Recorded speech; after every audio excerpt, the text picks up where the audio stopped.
podcast cerita Indigo dengan gua Vino. Sebelumnya thank you buat yang sudah komen dan subscribe di podcast sebelumnya. Dan di podcast gua kali ini gua akan coba melanjutin cerita gua tentang siapa aja yang ada di rumah kita part kedua. So stay tune.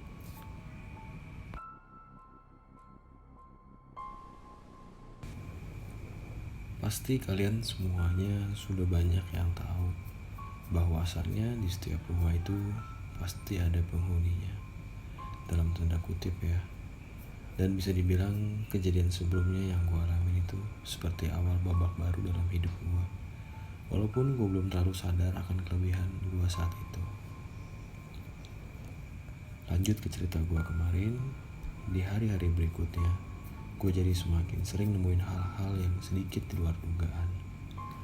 Dulu namanya orang tua pasti sering ngingetin anaknya untuk tidak keluar pas lagi maghrib, jangan main pas lagi maghrib. Sering pasti kita dengar kayak gitu kan. Waktu itu gue inget banget habis main bola di lapangan dekat komplek gue. Dan gue pulang memang pas banget udah waktunya maghrib. Seperti biasa, gue masuk ke dalam rumah selalu melalui garasi.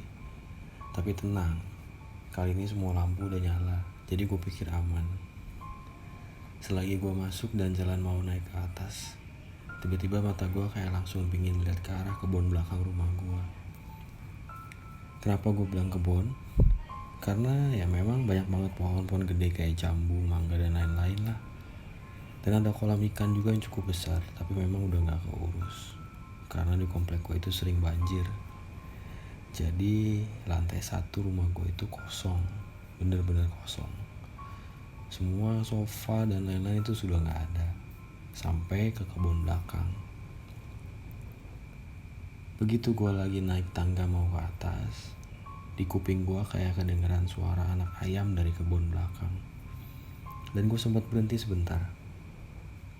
Lalu gue lanjut naik ke atas sambil pikir paling tetangga sebelah gue yang pelihara ayam.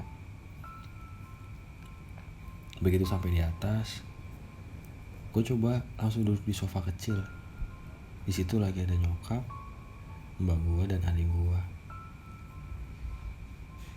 Gak lama gue duduk, gue tanya sama nyokap, "Mi, itu tetangga sebelah baru beli anak ayam." Lalu nyokap gue jawab, "Mana ada yang pelihara ayam di sini. Tetangga sebelah kan peliharanya kucing." Oh, mungkin gue aja yang lagi salah dengar kayaknya. Lalu tiba-tiba si mbak gue pun ngejawab, "Biasanya kalau suara anak ayam itu kalau di kampung-kampung itu tanda munculnya si Kunti." Lalu gue jawabin, "Masa iya sih mbak? Memang bisa berubah jadi anak ayam?" Gak lama setelah itu nyokap gue pun masuk ke kamar. Tinggal gue, mbak gue, dan adik gue di depan situ lagi nonton TV. Gak tahu kenapa, tiba-tiba di ekor mata gue sebelah kanan itu kayak nangkep sesuatu yang muncul di samping jendela yang mengarah ke kebun belakang. Lalu gue langsung coba nengok, dan ternyata di situ gue lihat bayangan muka yang cukup jelas banget dengan rambut acak-acakan lagi ngeliatin kita bertiga di ruang atas itu. Seketika itu juga gue teriak, dan nyokap gue langsung keluar lalu nanya, "Kenapa? Ada apa?" "Ada muka di situ," gue bilang. Lalu nyokap gue ngecek, "Gak ada apa-apa di sini." Begitupun mbak gue juga langsung ngecek ke belakang. Iya, memang di sini nggak ada apa-apa. Saat itu gue nangis ketakutan dan gue bilang, "Tapi yang tadi aku lihat itu bener-bener bentuknya sangat jelas." Dalam hati gue mikir, apa iya ini yang dibilang sama bokap gue yang lalu? Penghuni lain di rumah ini memang ada, tapi kenapa gue doang yang bisa lihat? Malam itu pun gue dikasih tahu lagi sama bokap gue bahwasannya memang yang gue lihat itu ada, dan dia udah ada di sini sebelum kita. Dan selama tidak mengganggu, biarlah kita saling berdampingan, kata bokap gue. Di hari-hari berikutnya pun, apa yang gue lihat dan rasakan itu lebih banyak. Entah yang ada di rumah gue sendiri, ataupun di luar rumah.